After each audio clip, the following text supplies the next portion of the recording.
on the 16th, and we're now back with, and it was continued based on more information.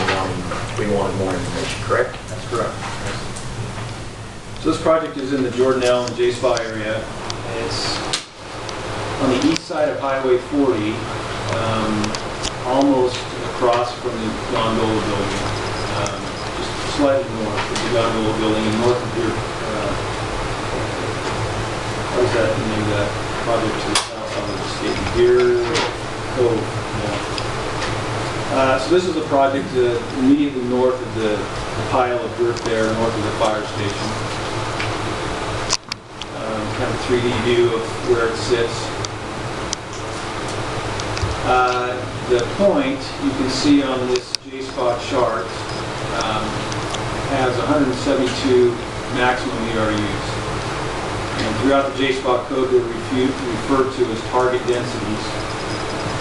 So you can see that the point and then the hollows, which is the property that's to the east of it, also has 190 ERUs on it. Summary is that the acreage is 27 acres. There's a target density, as I said, of 172 ERUs. The proposed density is 123 ERUs. The unit count is 160 units that are less than 1,500 square feet. So they're calculated at 0.75 of an ERU, so that's how you get 123 ERUs out of the 160 units. There's 6.07 acres of constrained land on the property. Continued from August 16th, as the chairperson said, there was discussion at the last meeting for approval of the affordable housing concept. I think the argument was, or the concern there was, is that if you approve the existing layout, it doesn't incorporate any affordable housing in the proposal. So by virtue of you approving that master plan, you are also approving the fee in lieu with that. There were also some questions about the road profiles, lead reclamation from the illegal shooting range there, and then the architectural representations that do not meet the code. Are those the conditions? I wrote my notes that we tabled until further clarification and completion of conditions. Is that what you? Yeah, I think those were the things that were mostly discussed. So I guess the first item is the affordable housing, and this is the slide that the applicants provided me, that they're asking that a fee in lieu be paid when they submit the final plat approval. The terms and conditions will be outlined in the development agreement with the county. Which fee in lieu are they proposing? Well, we discussed that last time too. I think that based on the pending ordinance and the time of application, they would be bound by whatever fee in lieu amount is determined by the county. They came in at under the pending ordinance. My office spoke with their attorney, Wade Budge, and I think they came to a sense that if this were approved today, that it would be, everything would still be up in the air for the council's determination on affordable housing, that it still is an open option to be fee in lieu, on-site or off-site built housing. So it could be any of those three. So there's still, so just kick the can down the road. That would be determined at a later date, but all three options would still be on the table. But that it was under whatever the ordinance ends up being. Not the old one, but the new one. Whatever the new one, what the new one would be. Not sure that was part of the discussion, but Okay.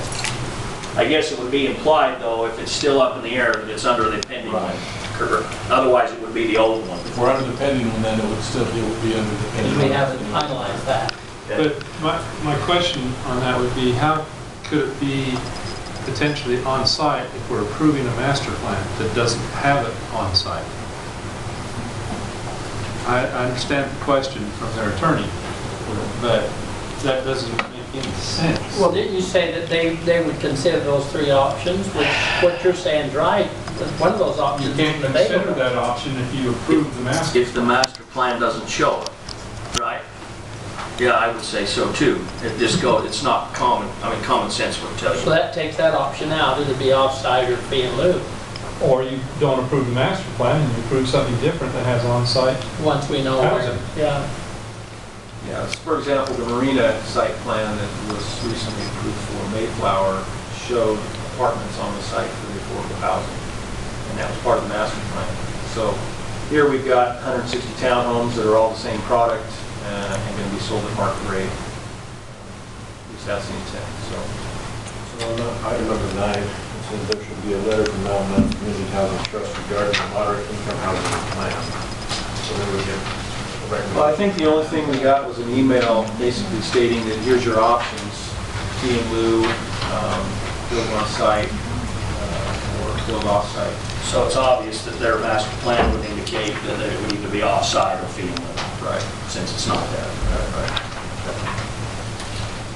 Do you have a map of the development? Yeah, I'll get to that in 1 second. Another question that was brought up was the road cross sections. This was provided by the applicant.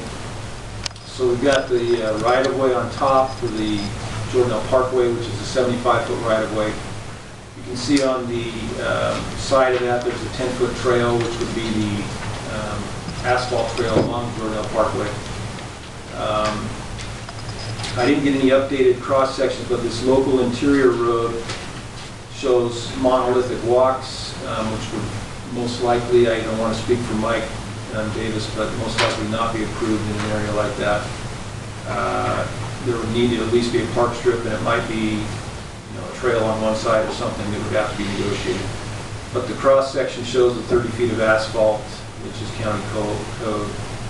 The very bottom, secondary access, would be if the option were used to go through Deer Cove for the secondary access and then back down through the portal. So this would be before Deer Cove does their roads if they are in first. I'll show that in a second too with the drawing. But this shows the neighborhood plan and the J-spot for the Pointe on top and the hollows below. You can see the match line is right here. So this fits right here. And the acreage and the densities for each piece of property. The hollows has the neighborhood commercial on it and resort village medium density, which is a mixed use type zone. This has the development, proposed development overlaid on the neighborhood plan. So you can see the townhomes here. This is the neighborhood clubhouse type thing. This is the neighborhood commercial, the resort village medium density here. And this is the proposed layout of the plan. So they've maintained this resort village medium density here. They'll move this out and have that in the hollows development. This is the neighborhood center or the neighborhood commercial piece, which has maintained the same acreage as the neighborhood plan.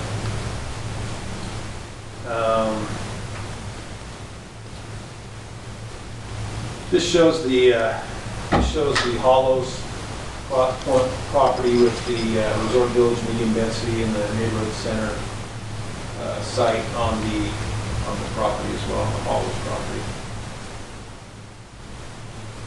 So in essence, we're looking at these as two separate projects. Yes. We're only looking at the Pointe right now. All of Master come in plan with later. master plan. So after master plan, then with all the details, we'd have on preliminary. Yep. They do an overall preliminary for the whole property. What happened at the point never comes, or the Paulos never comes in? Because they don't have enough water for what they propose. You'd have 160 townhomes with the hollows sitting idle for a while.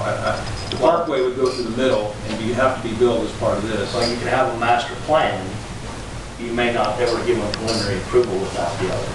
You could have a master plan Well, without we were trying to plan water. for the master for the whole thing. That's why they're separated into two parts. But I suspect if the demand for commercial were there, they'd probably be into something. So can you show the two access points? Yeah. This is the transportation plan for the J-spot, and you can see the Mayflower interchange. This is the Jordanelle Co-Jordanelle Parkway that goes out to Highway 248. And it's critical to this project, and if the parkway doesn't go in, then there's a second access that would have to come down through here, through Deer Cove, and out through the portal. So this project needs one or the other, the parkway or the portal. And same with Deer Cove. Deer Cove needs the portal or the parkway before we will issue building Obviously, permits. that's all in the For conditions. Deer Cove, the parkway's their secondary access. Yeah. Well, Deer Cove would have, this is their secondary access, and the parkway. Oh, that piece of They the move parkway around on comes the back parkway, to this the would give highway. them their secondary So the access. portal it has to go in for any of these to fly. The portal or the parkway. And there's a lot of activity, you know, we've heard that for 20 years, that the portal's gonna go in, but there's legs to it now, but who knows? That's the status on Deer Cove, they're moving forward pretty much, aren't they? Well, we've been having, Mike and I have had meetings with UDOT and the $10 million fund that the legislature allowed UDOT to have in for their loan. So we had a meeting down at UDOT headquarters about that. They're planning on moving forward, and they need to go to the Transportation Commission to determine, you know, how that loan will be paid back, and, you know, whether there'll be deferred interest or that type of thing. But we also, going to loan the developer $10 million to put a portal in. yeah. They're actually loaning MIDA the $10 million.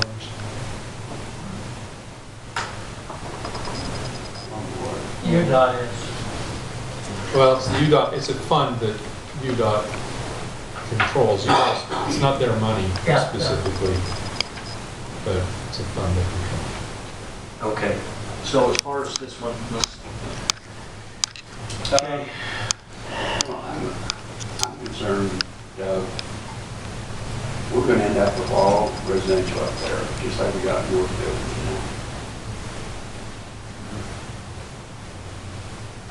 Is that the direction we want to go? Well, if you look at to the south of this in Deer Cove, there is about 100,000 square feet of retail, commercial in here on this main street. And so Deer Pointe's argument is, you know, there's all this commercial here, there's mixed use here.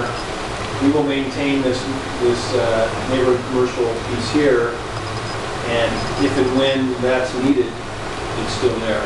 We're not rezoning that, it's still part of the master plan, part of the neighborhood plan, and it's a holding spot for that.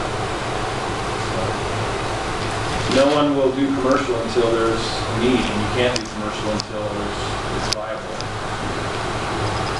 You think about it, 100,000 square feet, is that what you said, in commercial? Yeah. That's like 2 acres. I mean, think of the park and rec building, not a 4-acre building. So it's not a lot of commercial if you look at the numbers out there.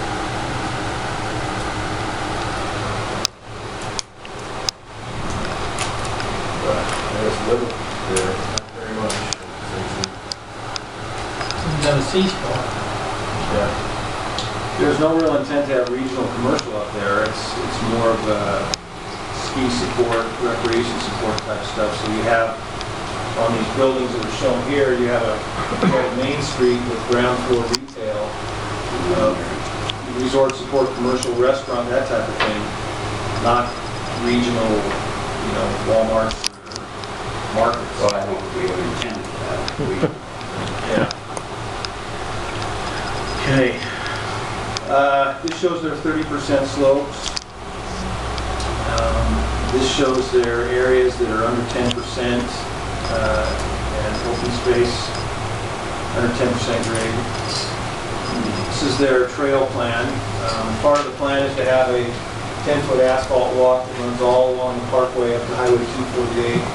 This is their internal trail system that ties on to Deer Cove. And these spots where Deer Cove is stubbed in. This is a report from our geotechnical engineer, and I've talked with him since then. Essentially what he says is the report is suitable as a preliminary geotechnical and geologic hazard study with the following exceptions. So he notes the things that'll come up in preliminary with this. And as I talked to them, he felt comfortable with going forward with master plan. This is a letter from Andy Dahlman, our review engineer. He shows what he reviewed and recommends that preliminary, or not preliminary, but master plan be granted. This is a letter from Elaine Boyd, who is our water quality consultant, and she is concerned with maintaining water quality in Jordanelle for all the downstream users. One of the things I noticed she said in here is on item number 1, she mentions the seed mix for the revegetated areas, disturbed areas, is inadequate for the coverage that they're talking about. She says the seed mixture should include a legume and a variety of wildflowers as well. The quantity of PLS per acres is grossly inadequate. This should be adjusted up to approximately 40 pounds PLS per acre. So things like that are things that we need to have in the conditions, and when they come in for preliminary, they'll need to address those things. It shows what their intentions are for the open space. Architecture. The reason I mention architecture and that it doesn't meet the code specifically with these examples is the JSPA code mentions that there should be heavier materials, stone materials on the base, transitioning to lighter materials as you move up. So for example, this one here doesn't show any stone on it. So in talking with the applicant, I think they're amenable to providing an updated version of this to show what meets the code for the development agreement. We put all these things in the development agreement, so the end user, whoever that is, will have a development agreement that shows all these things and what they need to. Use the ridgeline analysis, and where this is on the east side of Highway 40, surrounded by higher mountains, there's really not an issue with it. These are the DRC comments. The fire district is concerned about secondary access, and that there needs to be secondary access if you go over 1,300 feet.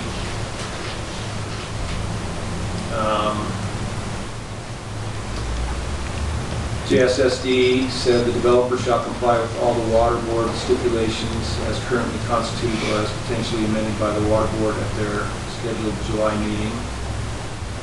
And number 2, the developer shall address and respond to the items outlined in the feasibility letter as updated. I think that's been done. They've signed off on this. The Housing Authority, county ordinance requires a study analysis relating to the proposed development in regards to any additional affordable housing. Obviously, the council needs to decide that, whether that's being new or on site. Mike Davis, the proposed development does not conform to the outline densities shown in the JSPA plan. I'm not sure what he's referring to there, but They changed.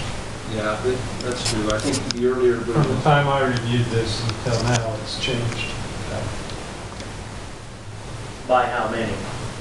By how much?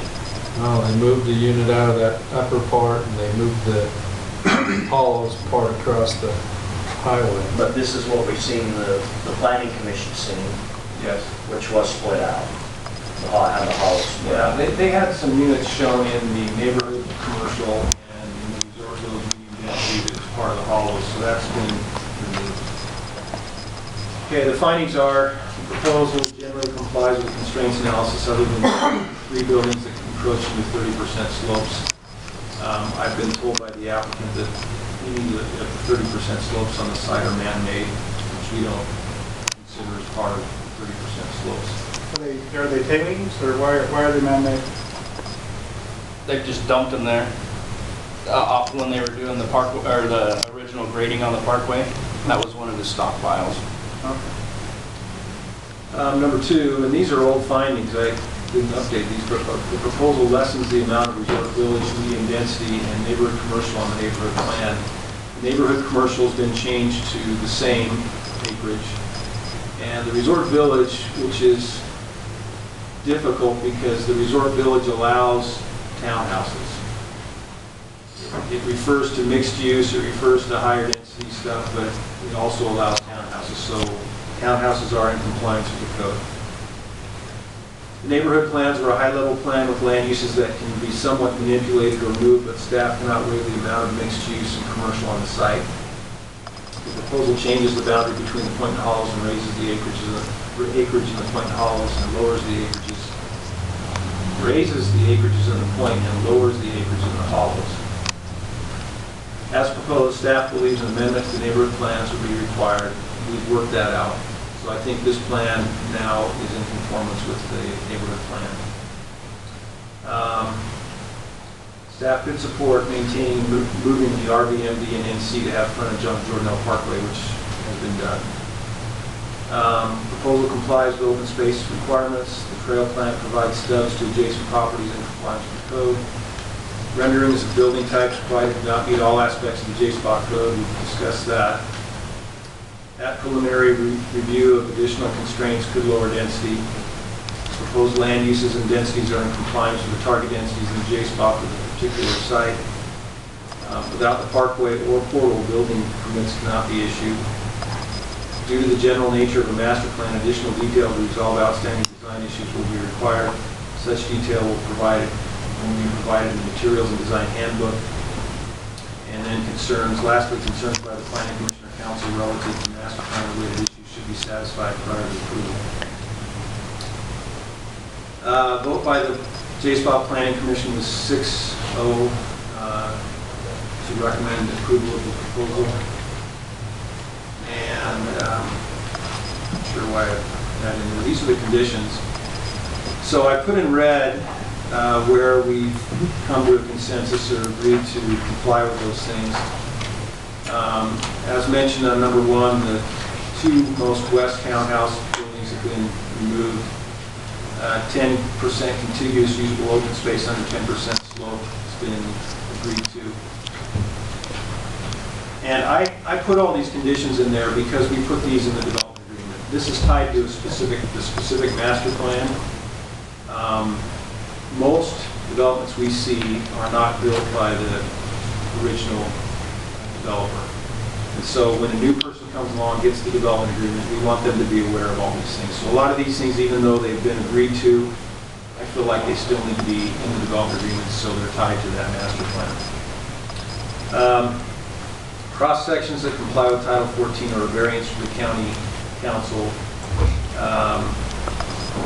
They need to comply with the code. We'll need to work through that with Mike, and we don't want to have cross sections in the development agreement that don't comply with the code, so that'll have to be worked out. Jordanelle Parkway cross section requires a 10 to 12 foot asphalt trail on one side of the road. As you saw from that cross section, there is a 10-foot asphalt trail there. Number 5, as proposed, the neighborhood plans for the Pointe and Hollows need to be amended. The new plan provided closer reflects the neighborhood plan. Move the RVMD and NC to the front on the Jordanelle Parkway and generally maintain the 2 neighborhood plans and acreages. The neighborhood center maintains the same acreage and the RVMD allows for townhouses. So it's in conformance with the plan. Secondary access will have to be provided either through the portal or out the parkway. Some agreements with your code may need to be in place prior to the preliminary approvals for that secondary access at the Jordanelle Parkway plan. Number 8, a plan needs to be provided showing building pads out of 30% slope areas. Building envelope between 25 and 30% must have site-specific soil reports. Additional soil reports are required at future preliminary approvals. With those being man-made, that would not be applicable. A letter from Mountain Lands Community Housing Trust regarding modern income housing. I've got the email, I didn't include it, but it essentially outlines the options we talked about. And then number 10, all backcountry trails are to be built in accordance with 1638 of the Wasatch County Code and International Mountain Biking Association standards. Trails must have access points to north, south, east, and west, and work with the neighboring developers with approved plans. There is a trailhead shown on the property on the east portion of the site, and a detailed trailhead proposed must be in the preliminary application. Some of the architectural representations do not meet the J-Spot code and would not be vested under this approval. Acceptable representations will need to be provided. So we'll do that with the development agreement. Number 12, approval is contingent on compliance with all consultant reviews and the development review committee comments. 13, all open space must be deed restricted and noted as open space with recordation of final plats. Deed restricted open space must be in substantial conformance with the open space proposal of the master plan unless amended. That's been agreed to. The master plan approval is not effective until a development agreement containing provisions consistent with the master plan approvals is entered into and recorded. That's been agreed to. Building heights will need to be addressed since heights are measured from natural grade, and that's not an issue in a cut scenario, only in a fill scenario. Number 16, grades for the parkway in front of this project will need to be established working with property owners to the south and north so that the portal and parkway grades work, as well as Stub Street and the development on the south. Last one, approval by the county council of the concept to satisfy the affordable housing requirement by paying a fee. That's the option. That's it.